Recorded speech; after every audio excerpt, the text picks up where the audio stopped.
আসলে কি মেয়েদের কোনো বাড়ি আছে? মেয়েদের কোনো বাড়ি নেই।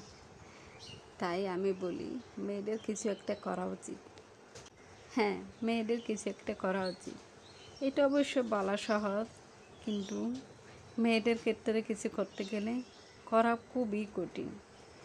যাক, হ্যালো ভিউয়ার্স, আসসালামু আলাইকুম। সবাই কেমন আছেন? আশা করি সবাই ভালো আছেন।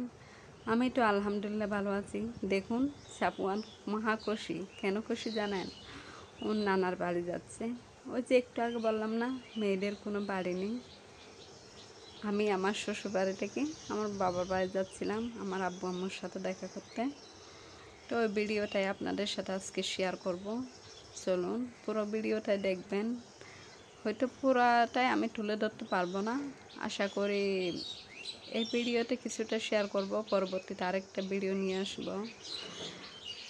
তো চলে আসলাম কাছাকাছি। এই তো কিছু ফল কিনলাম, ফল কিনে আরেকটা গাড়ি পাল্টাচ্ছি।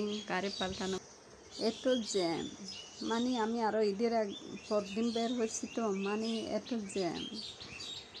এই যে 20 মিনিটের পর 1 ঘন্টা লেগে গেল জ্যামের জন্য। আটকেছিলাম, প্রচুর গরমের মধ্যে আরও গাড়ি টেমে টেমে চলতেছিল। খুবই বিরক্ত লাগতেছিল। এদিকে বিরক্ত লাগলে কি হবে, আবার আনন্দও লাগতেছিল। মা বাবার সাথে দেখা করব, নিজের জন্মস্থানে যাচ্ছি, শৈশব কেটেছে যেখানে সেখানে। খুবই তো মানে একটা আনন্দও লাগতেছে। এই তো চলে আসলাম। দেখছেন কি সুন্দর প্রাকৃতিক দৃশ্য, চারিদিকে সবুজ আর গ্রামের মেঠো পথ, কি অসাধারণ তাই না? আমি তো নিজেই গাড়ি থেকে নেমে আমার গ্রামের বাড়ি আমি নিজেই দেখে মুগ্ধ হয়ে গেছি। মাঝে মধ্যে আসলে আমিও খুব ভালো লাগে আমারও, মানে সারাক্ষণ এই যে ঘরবন্দি হয়ে থাকা, আর গ্রামে আসলে তো কোনো ঘরবন্দি হয়ে থাকতে হয় না, যেন বাইরে বের হয়ে প্রাকৃতিক দৃশ্য উপভোগ করা যায়। দেখেন সাপন কীভাবে ছুটে গেল। এইটা চলে আসলাম, চলে এসে বৃষ্টি হচ্ছিল। যখন বৃষ্টি হচ্ছিল তখন আমার দাদা দাদিকে খুব মিস করতেছিলাম। এ সময় এরকম বৃষ্টি হলে কত ধরনের আমার দাদা দাদি মানে আমাদেরকে গল্প শোনাতো। সে রাজপুত্র, রাজকন্যা, চাঁদের বুড়ি, এগুলোই শোনাতো। খুব মিস করতেছিলাম দাদা দাদিকে।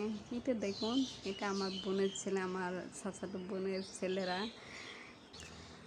তাদের সাথে কিছুটা সময় কাটাচ্ছিলাম। আমার সাথে এত মিষ্টি করে করে কথা বলতেছে। কালামণি, আমি কি করতেছি দেখেন।